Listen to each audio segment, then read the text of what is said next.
श्री स्वामी समर्थ। तर आजच्या व्हिडिओमध्ये आपण खास सुगरणीच्या उपयोगाच्या काही टिप्स पाहणार आहोत। तर एक नंबरची आहे पनीरची भाजीची ग्रेव्ही छान आणि चविष्ट होण्यासाठी त्यात 1 चमचा पावभाजी मसाला घालावा। 2 नंबर, तळणीचे तेल जळून खराब होऊ नये म्हणून तळताना त्या तेलामध्ये थोडेसे मीठ घाला। 3 नंबर, बहुतेक वेळा आपण स्वयंपाक करताना भांडी करपतात आणि ती साबणाने आपण कितीही वेळा घासली तरीही स्वच्छ होत नाहीत।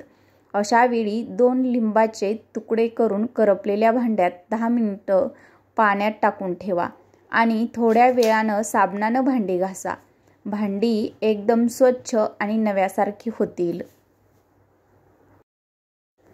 4 नंबर, फ्रीजची साफसफाई करायची असेल तर 1 तास अगोदर फ्रीज बंद करून ठेवा। फ्रीज रूम टेम्परेचरवर आला की मगच साफ करा, यामुळं तो लवकर साफ होतो, स्वच्छ होतो। थंड फ्रीज साफ करायला खूप अवघड होते आणि तो स्वच्छही होत नाही। 5 नंबर, तूप छान रवाळ व्हावं म्हणून त्यामध्ये थोडंसं लोणी काढताना मीठ घाला। 6 नंबर, किचन ओटा साफ झाल्यावर कपड्यांचा तेलकटपणा घालवण्यासाठी पाणी गरम करून त्यात 1 लिंबू पिळा आणि त्यात कोणतेही डिटर्जंट पावडर 1 चमचा घालून त्यात हे कापड भिजत ठेवा। काही वेळानं ते धुवा, कापड स्वच्छ होईल।